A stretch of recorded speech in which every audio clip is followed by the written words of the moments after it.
Russian Foreign Minister Sergei Lavrov has warned that his country and the United States are very close to engaging in a direct military conflict, days ahead of the next week's U.S. presidential election.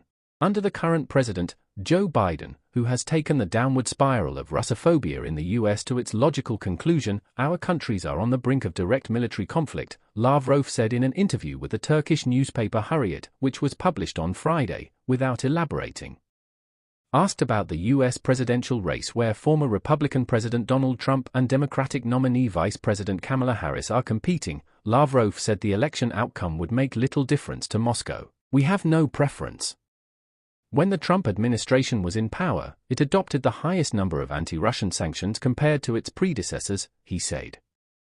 "No matter who wins the elections, we don't think the United States' anti-Russian bent can change." Pentagon chief arrives in Kiev on surprise visit to Ukraine amid Russian gains.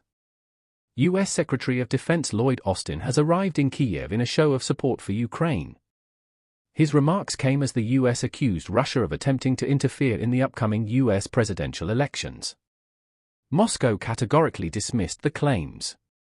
Some media reports claim that Russia may prefer to see Trump win the election because the Republican candidate has expressed his desire to end the Ukraine conflict.